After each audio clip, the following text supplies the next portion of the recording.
Hi, everybody, and thank you again for joining us for another episode of Coro Chronicles. And today, I know a lot of you are looking at the screen going, "Oh my gosh, I know Mathew." Some of you know Mathew as the COO of Quiltt, but I know there's quite a few of you out there who have come across Mathew over the years as president of Activity Connection. But we have him today, and I promise you it's difficult because he has got one busy schedule.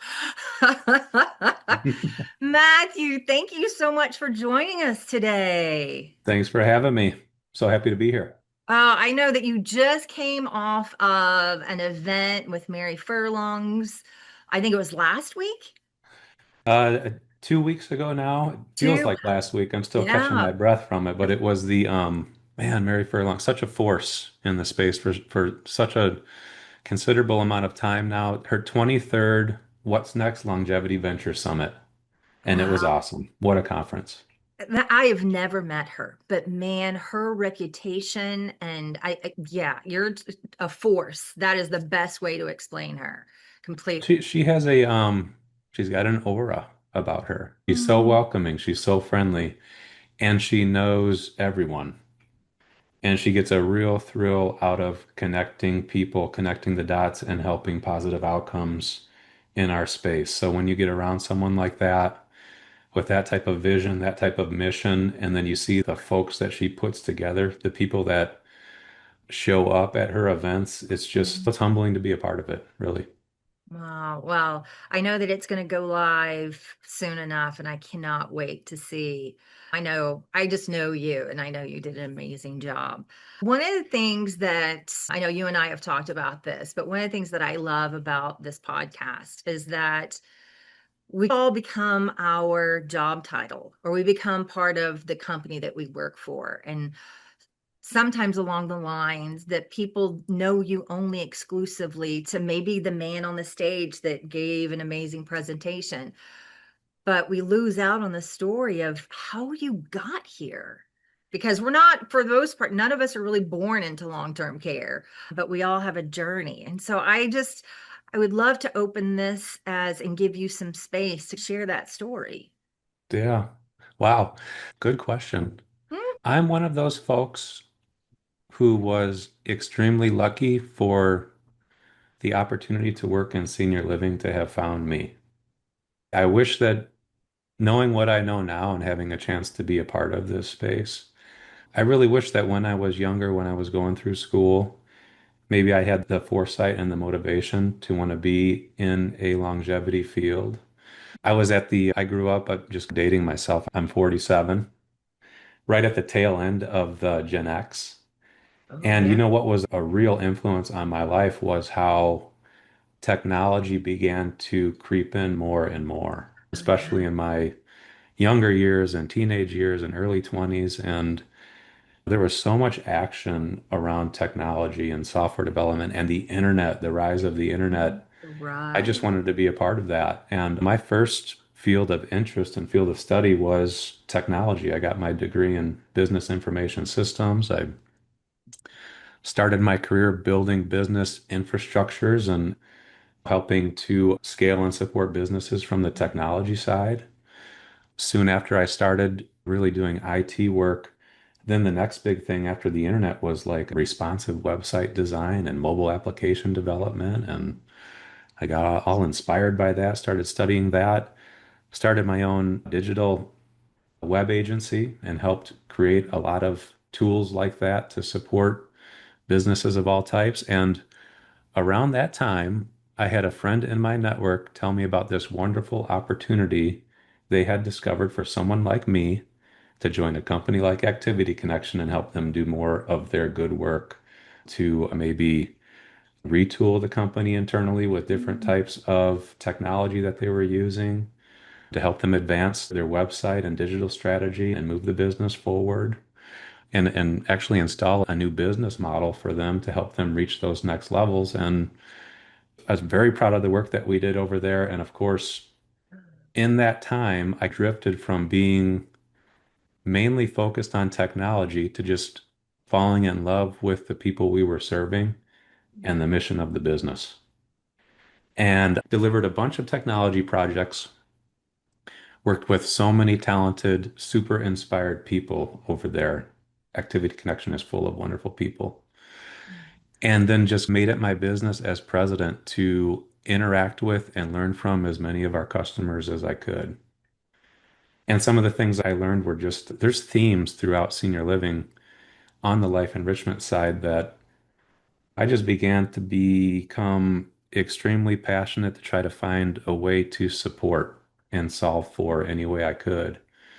A lot of those themes involved budgetary challenges, maybe staffing challenges, tools and resources. Of course, life enrichment programming, quality content, all of that stuff is involved there as well. And I began to feel like maybe there's a way for me to combine my technology background with all of this insight and understanding I've gained from my experience at Activity Connection and interacting with all of those different life enrichment professionals in different senior living communities around the country to figure out how to do things a bit differently to move beyond the budget conversation to create Mhm. systems that really help elevate the profession and kind of change perspectives and maybe point the ship in a different direction. And that's what I'm doing now with Quiltt, with our wonderful team, and Quilt's co-founder and CEO, Freddie Pyle, who I just love working with on a daily basis. But I will say, just to go back to your original question, what really captured my heart was something the founder of Activity Connection, Nancy Ewald, close mentor of mine, extremely blessed to have worked and learned from her so much over the years. She was the first to mention this to me, and it has just been on my mind on a daily basis ever since. We are so lucky to work in a field where, talking about senior living, where the work that you do actually makes you a better person Oh. because of who you're serving in the end, how many mission-driven folks gravitate towards this type of work, and whether we're talking about serving life enrichment teams or senior living communities at large, in the end, we're all working together to create higher qualities of life, longer health span for our aging loved ones in senior living and beyond, now that we're getting deeper into supporting communities at large beyond senior living communities walls to help the aging in the home scenario Mhm. as well. So I think I was looking for that when I say it like this, when I was just doing technology work, infrastructures, building websites, mobile apps. I felt like I was always searching for more. I'm very mission driven myself. And I can honestly say I am one of the lucky ones who was discovered by senior living and got a chance to be a part of it. It means a lot to me.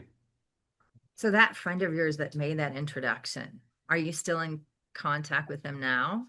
I am, yes. He was Good, doing some good, consulting work for the good. business and saw the roadmap and the playbook of where Activity Connection wanted to go and some help they needed at that time. And I just so happened to be someone with the skill set and experience that they could benefit from. So Whoever you are out there, I promise you, we as the industry are so thankful that you brought Mathew into our world. I appreciate I remember the first time that we didn't actually meet, but I saw you, and it was at a NAAP event.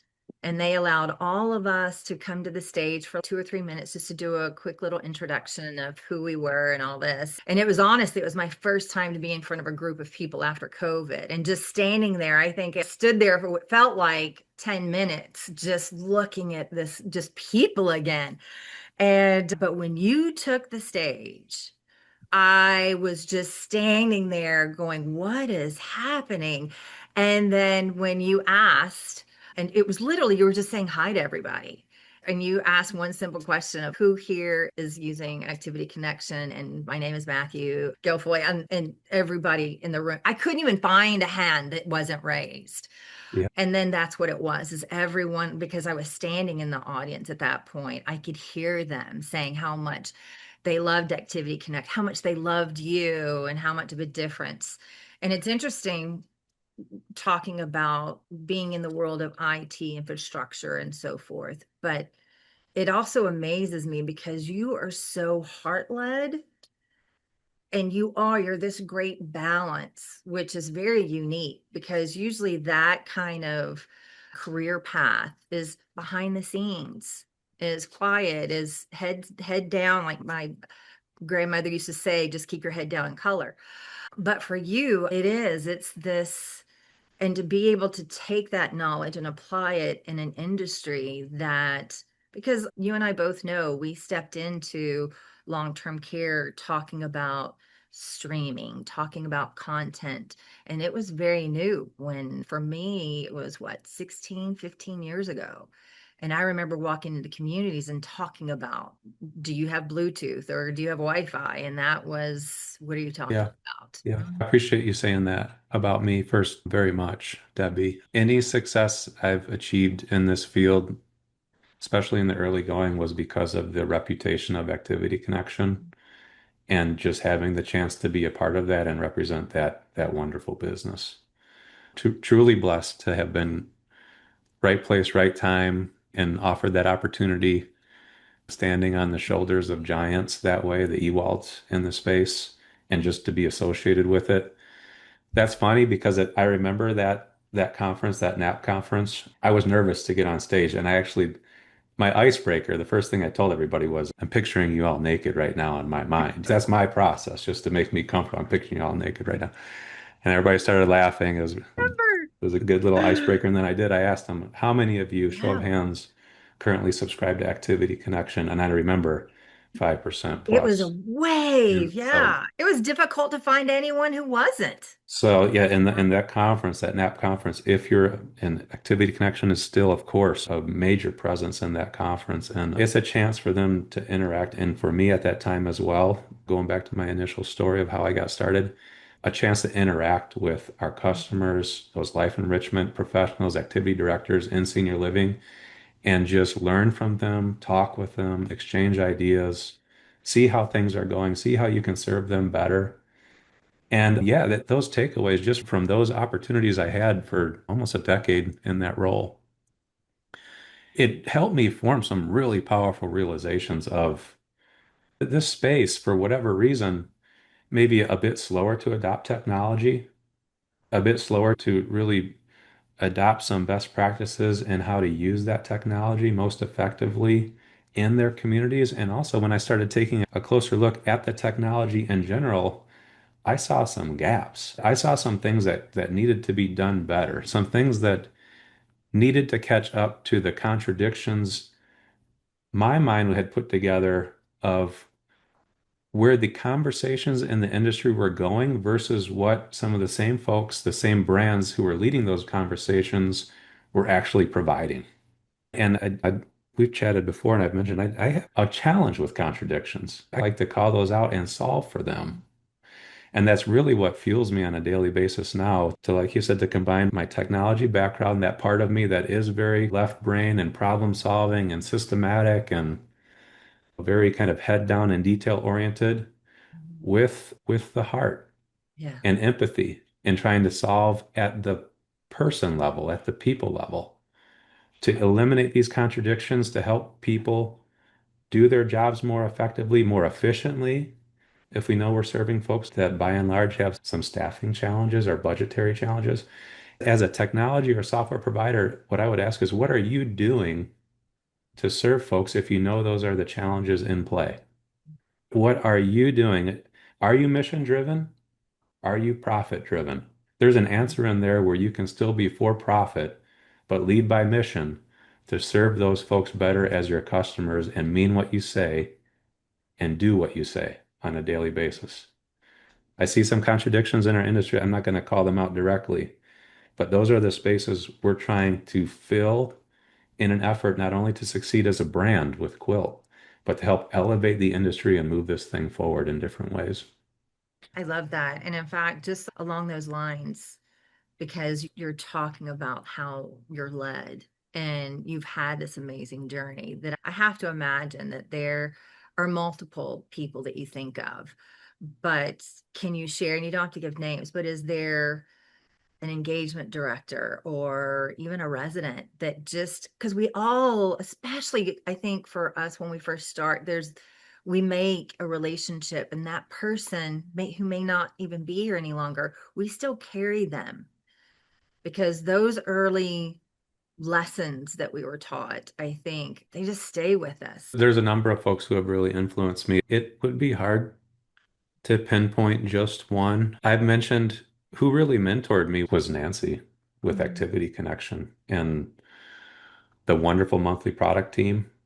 Activity Connection purposefully hires activity directors and life enrichment professionals from senior living to join their team as content creators to create all of that wonderful content that they push out every month. That's very special what they do. So when you think about that level of expertise and brain power in that organization, I had access to that every day. And it's as someone, I'll call myself an outsider, as someone who didn't come up in senior living, working in a senior living community, that's just about the best opportunity to learn that you could ask for. So, Well, and that's, oh, sorry, go ahead. yeah, absolutely priceless. Yeah. Absolutely priceless. And then we have strong partnerships and still do with Quiltt, with the organization we've been talking about, NAP, the National Association of Activity Professionals, who I just love. And I've been especially lucky to learn from Elisa Tagg over Mm. there, Yeah. who is their national director. And she worked really closely with me and also Dr. Rob Winningham, who's a really well-known gerontologist and brain health expert. He's a department head with Western Oregon University now, but he also does a lot of ad hoc or consultant work in the Mhm. field. And we worked very closely with them to talk about some of these contradictions that I brought up to figure out how we could do something special or different in the space. I don't know if you have seen that, but we recently were published in McKnight's to Yeah. announce this resident engagement intelligence framework that we'd created and a benchmark survey to help senior living communities anonymously submit surveys to contribute to annual reporting to see where their communities stand in terms of resident engagement intelligence currently, so that they can move beyond maybe focusing so much on the group calendar to Mhm. focus more on the resident in an effort to reduce isolation so that their teams can stop asking, hey, what's on the calendar today? And they can get into this perspective of who needs attention in my community today and why, and how can I help them? So that was a super influential and transformative shift and made possible just by the opportunity to work with them. And it also goes into some really exciting stuff we've done with Quiltt with our connection board and the resident engagement intelligence system we have turned Quiltt into. It's a new category of software in the resident engagement space.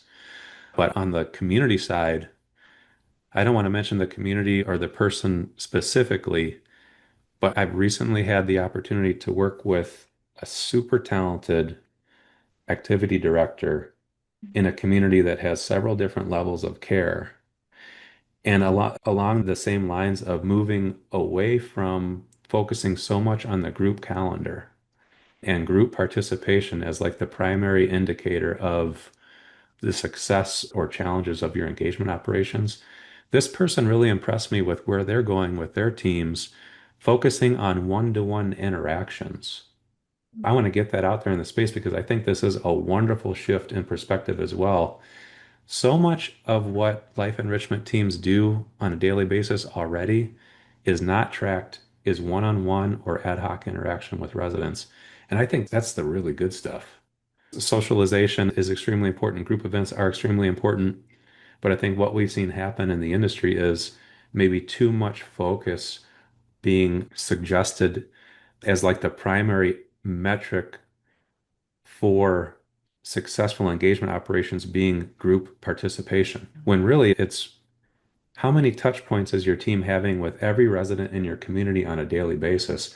And this person would created a metric that has had massive success in their community, ensuring that at least 65% of residents were interacted with on a one-on-one basis every day. And they're pulling it off with a very small team, and they're doing this in ways that are helping promote things like GDRs, gradual dosage reductions, less use of pills, really representing this idea of engagement is care. that we're so passionate about that we're designing our software around. What we're talking about is if you're seeing residents for who they really are, if you're getting to know their life story as much about them as possible, you're learning to care for them in individualized, person-centered ways, and you're taking time to interact with them as often as possible on a daily basis, hopefully on a one-on-one basis. You are doing things with your life enrichment team. You're doing things with this word we call engagement that is beyond activities, beyond an amenity, beyond the group calendar, to really use engagement as a function of care. And these engagement interactions become just as important as the things that are happening on the clinical side. And often they're keeping things from having to be discovered on the clinical side and then solved for with a pill, with another psychotropic drug, something, a mind and mood altering drug that we know decreases lifespan. Yeah. So engagement is here, shifting the focus of your engagement operations away from group participation, group attendance tracking only towards more one-on-one and individualized interaction and support so that you see and prevent signs of isolation before they get caught downstream in a clinical context. And And I don't know if that's being talked about enough. I hope it's being talked about more and more, and it's something that we're really trying to platform and represent in the space if you've been following along on LinkedIn, especially with some oh of our no, in thought fact, leadership. that's you're leading right into the next thing I wanted to bring up is that even for and if you're not following Matthew on LinkedIn, you need to. One of your posts actually got a lot of engagement, a lot of conversation. I want to make sure I got this right, but it was whose theme is it anyway? And just reading, I think it was dozens of comments from people across the industry. And tell me about what brought you to the place to make that post. Yeah, and you know what? It wasn't an easy post to put out there Yeah. because it creates a little friction with Mhm. where I'm from and my relationship with Activity Connection and the wonderful people there and the work that they do. I chose to do it because I think that the conversation is more important than the friction it might create for me. And also because I'm maybe one of the only people that could represent that in the space, having come from where I did, having worked for Activity Connection. And it's not to suggest that the work they're doing is bad in any way. Oh, What I'm suggesting is no. the model of subscribing to a provider of monthly content, especially thematic content. Again, I talk a lot about contradictions, flies in the face of what we talk about a lot in the industry, which is the importance of person-centered, individualized life enrichment.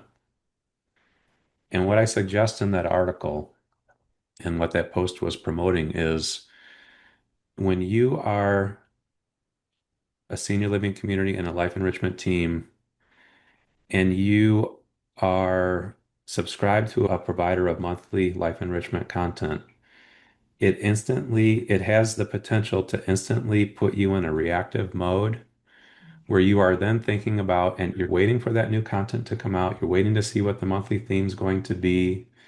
And then you're thinking about browsing that content to find things that you think are interesting so that you can pack your calendar with those activities. And what I'm suggesting is it that is a it has been a wonderful tool for more than 25 years. It wouldn't have been successful if it wasn't helpful and beneficial in many ways. I'm not saying that it's not. What I'm suggesting is if we are going to talk about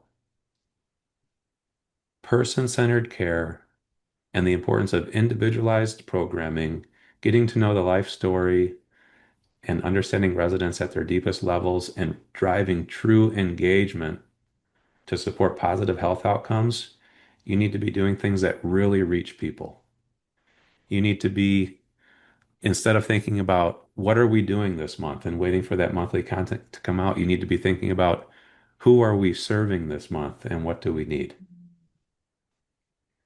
So we're trying, again, it's risking friction. When you say risking, and I totally understand that. I Yeah, totally understand it's that.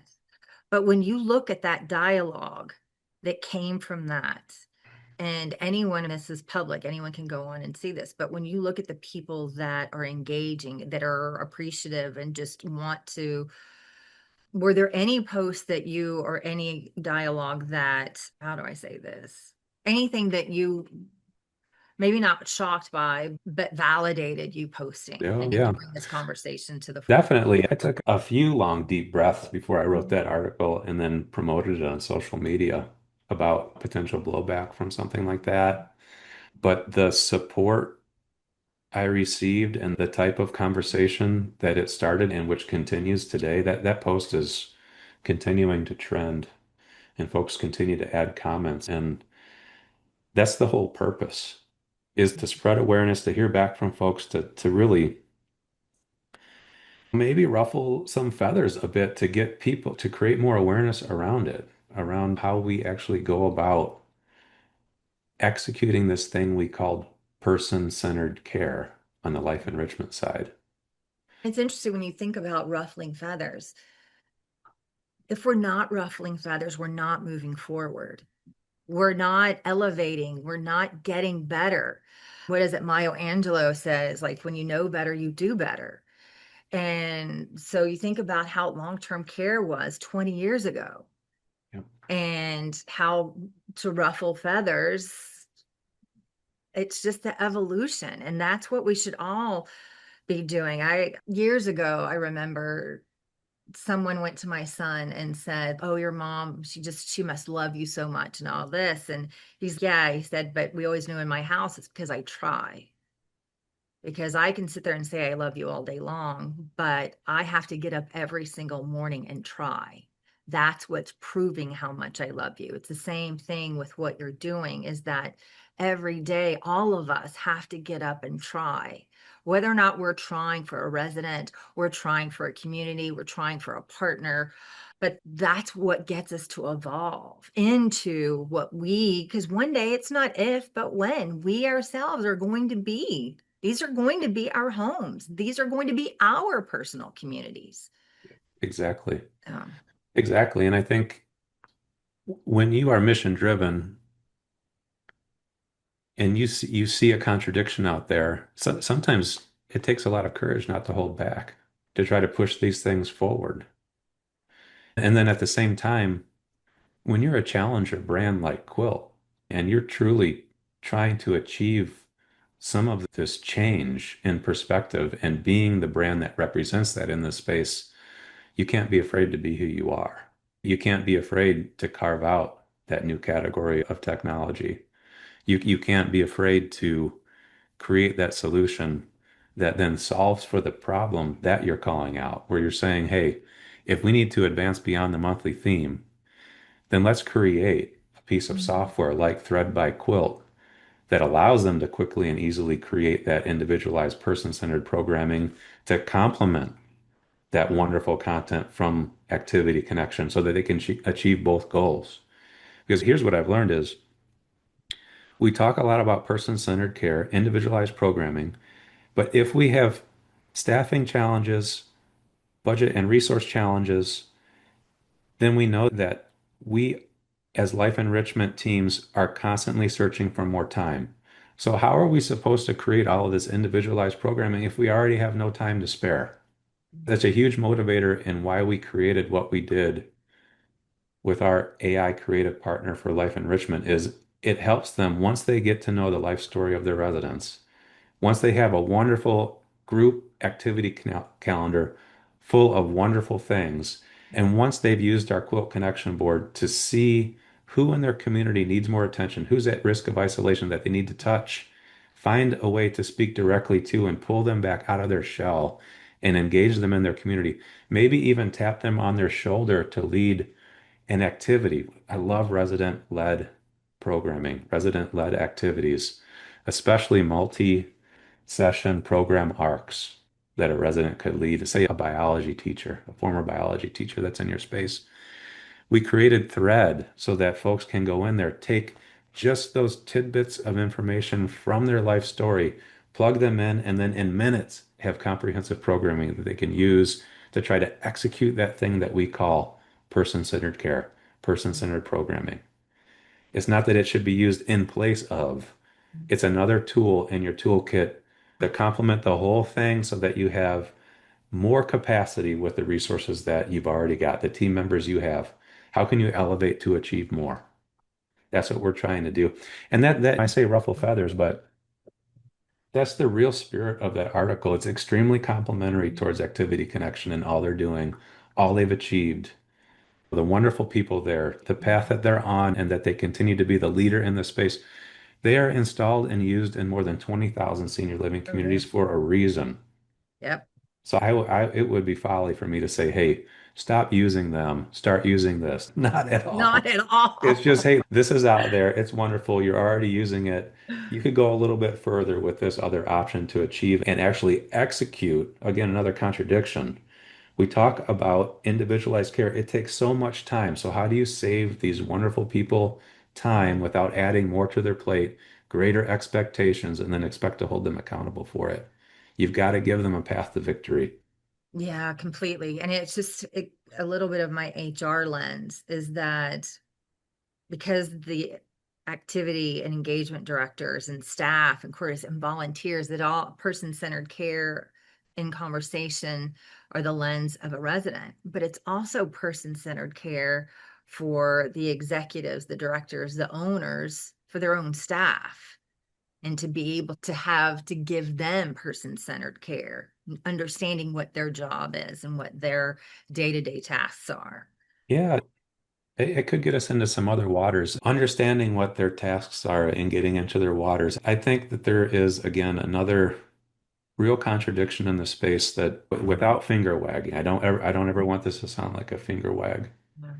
But what I'm suggesting is in this ultra competitive time senior living communities and operators find themselves in, and you're looking for ways to differentiate and set yourselves apart from other communities so that those decision makers, those evaluators, the family members trying to find which community they would like their mom and dad to stay in.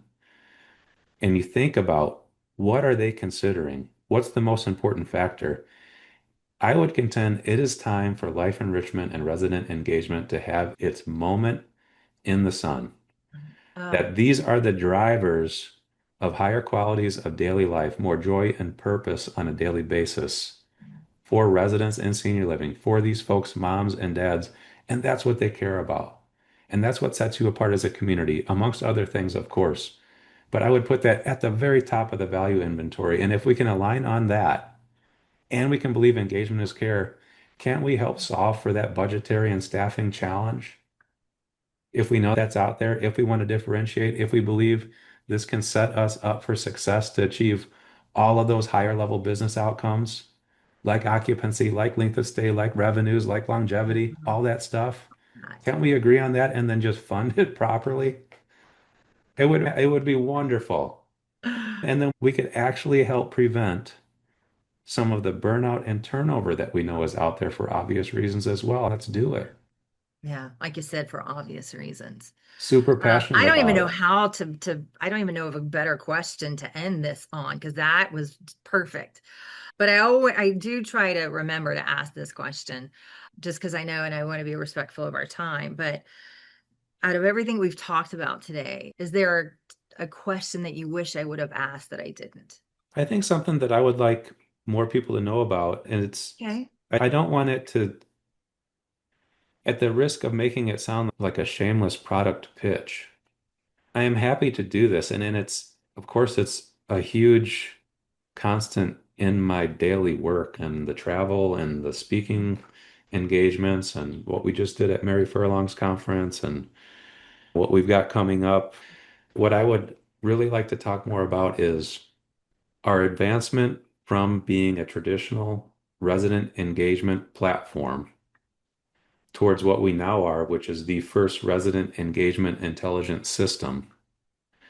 And just to get that word out there, because when you're a challenger brand like Quiltt, the real challenge we face is we have to be extremely smart with our spend on the marketing and conference circuit side. So it is hard for us to get out there and go to all of these national conferences with some of the larger players in our space to put our thought leadership out there to help touch the hearts and minds of decision makers and budget managers, operators, folks making the decisions on the technology that these communities are using, and that has such a massive trickle down effect. So, what I would really like to talk just a bit more about is this resident engagement intelligence framework that we created in partnership with the National Association of Activity Professionals and Dr. Rob Winningham, which I mentioned earlier, and what was just recently published in McKnight's Senior Living related to our RICE framework and that benchmark survey that I would invite anyone who's on the life enrichment side in a senior living community to go out and submit just so you can see where you currently rank in terms of resident engagement intelligence and help us receive more data so that we can report on the state of engagement intelligence year over year in the industry to help create more awareness and elevate. So just real quick, what I want to talk about is what we have done with Quiltt, with moving into becoming a resident engagement intelligence system. We've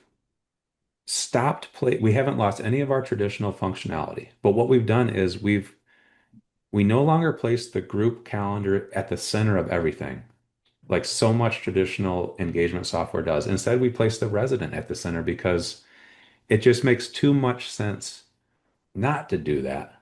If we're talking about person-centered care and individualized programming, why not place the resident at the center of your engagement software you're using to run your resident engagement operations? So we did it. And what we've done with that is, like I've mentioned before, we've created this thing called the connection board so that when people who use Quiltt, life enrichment teams, when they sit down at their Quiltt software first thing in the morning, they stop thinking about what's on the calendar today, and instead they instantly see a list of residents in their community who need their attention today and why, based on these resident engagement intelligence signals, this framework we've created that aggregates this information and bubbles it up in this very human-focused, empathetic way rather than a spreadsheet way, so that they can quickly and easily divide and conquer as a team and choose to connect and spend some time with that person to help keep isolation at bay, to keep folks from slipping through the cracks, and basically do their best work. That's what we're passionate about. So we worked with NAP, we worked with Dr. Rob. We created this framework that's based on 5 dimensions of engagement intelligence. So, like a foundation that allows the data capture to take place. And those dimensions would be first is the foundation one, which is engagement infrastructure. That's your technology, which of course Quiltt software would be a part of. If you hope to achieve resident engagement intelligence, you need to have the right software, that being Quiltt, and your network and your Wi-Fi and all that other stuff, your devices. And then we've got these other dimensions. We've got engagement visibility, early signs of disconnection, resident understanding, and engagement intervention. And then within those different dimensions, we have 6 signals that allow enrichment teams who use our software to actually go out there and track this data while they're doing their jobs to feed those dimensions so that connection board becomes this living, breathing things that helps them do their jobs better and actually offload this engagement intelligence they've always had in their minds, but just never had a system that had their back so that they can actually make it operationable and actionable and share it throughout their team efficiently so that rather than having one rock star activity director, you can have a team of rock stars and all do your very best work together. So those signals would be like a very traditional one is participation, but not just group. I'm talking about one-on-one and ad hoc interactions. We need to track that stuff. It's important. Really shows risk of self-isolation if folks aren't being seen participating in anything around the community for X number of days. Social signals, connection patterns, and isolation signals. Mood is very important. It can be captured with a very simple mood survey. And then I'm talking about that dimension, resident understanding. I'm talking about life story and life events. We need to be knowing this about our residents so that we can really understand them and cater to them and serve them in individualized, person-centered ways that really make them feel seen in your community. That's super important. And those evaluators, those family members thinking about placing mom and dad in your care, that's what they want to know. Is mom going to be seen for who she is? Is she going to be cared for on a daily basis? That's going to be the yes, no decision maker by and large for these folks trending into the future. And then that last signal is behavioral, like actions and expressions as engagement signals. And if you think about that, like I invite folks to go out to our Quiltt website and learn more. We've got some nice landing pages set up to help tell more of a story and really solidify that framework for understanding. If you think about that, when you build a system like this and you're encouraging these types of best practices with life enrichment teams, you're not just a software provider, you're actually a partner with your subscribers, helping them do their jobs better, helping elevate their teams, their performance, helping them do more with less. And in the end, we're working together to take better care of our aging loved ones in senior living.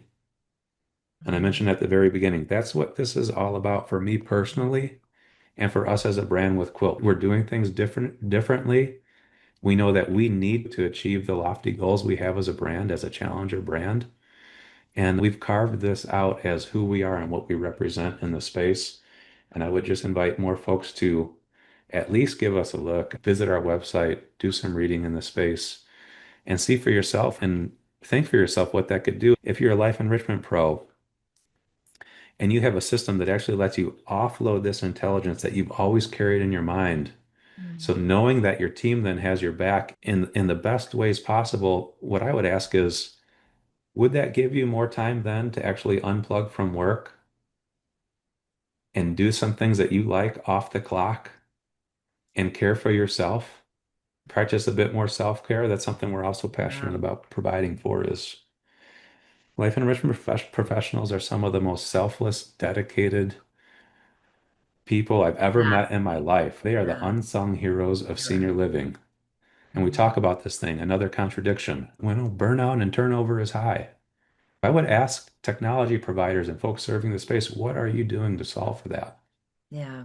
We've created this framework, we've created this connection board. I think it has the potential to do all of these lofty things, eliminate isolation in senior living, elevate the profession, help folks do their very best work, and potentially reduce burnout and turnover by having life enrichment pros backs so that they can take better care of themselves. As if I had the perfect vision, the grand vision, that's what would be happening if we can get more folks using this software. That's wonderful. Oh my goodness. This question popped into my head. Going back to that moment, right when your friend came to you and said, "Hey, I am aware of this opportunity." In that moment, what advice would you give yourself knowing what you know today? Yeah, take the job. That's one thing I Go. would tell myself. And I would tell myself to learn as much as you can and not be afraid to get into the senior living communities, into the environment Yeah. and live it and breathe it and see for yourself. Because I'll tell you, it's a really small, close circle. Senior living, I've really come to appreciate it. And as a kind of a maybe a shy guy, a quiet guy, I almost felt like an outsider for too long, I think. And so I think advice I would give myself is don't be shy to get in there and act as if and be from and about senior living with these folks that you're trying to serve. Maybe I stayed a core technologist for too long before before it really grabbed a hold of me. And then I started to dip my toe in the waters more and more and have more great conversations, visit more communities. And then the way I was embraced and the way folks interacted with me, it really helped me come out of my shell and truly feel as if I'm now part of this wonderful industry and here to stay. It's interesting because that's honestly the same advice that I would have given myself when I first came into long-term care because I was too. I felt I was putting on that guard of that I'm new and Yeah. and really that's, and I think even it's great advice to remind everybody because we do. Sometimes we get trapped just sitting in our desks, sitting in our offices, traveling and all of that. When from resident level, from staff level, is just going and being being present in the community. Yeah. Yeah. Yeah, it's been wonderful. And the more I've done it, the more I continue to want to go deeper and just spend more time there. So I think that's just it's a sign that you're on the right path as a professional when you feel that inspired about your work. And it's always been important to me, like a challenge, especially early in my career. This felt like a bit empty. I wonder, is this when I'm done working and when it's getting close to those final chapters, am I going to look back and be satisfied with my life's work, with what it has been about? And I have never felt like I was on the right track until I got involved with senior living. Again, that realization that it's we're extremely lucky to be a part of this industry where the good work you do actually makes you a better person. It's just Oh, it's and amazing. we're going to end on that because I love that quote. In fact, I was like trying to make sure I scribbled it down to because I love that. Matthew, thank you so much for sharing your journey My pleasure. and sharing Quilt with us and getting a little bit of a 10,000-foot view of just really what makes you. And I'm so honored, one, to be a partner, but just, yeah, just to be a friend. Yeah. I appreciate being here, Debbie. It's been fun and hope to come back. Yeah. Nice talking Ah, with you. you too. And I'm sure everybody's sitting there nodding their heads right now in a complete agreement. So, everybody, thank you again for joining me and joining Matthew and I for another episode of Coro Chronicles. And we'll see you next month. Bye.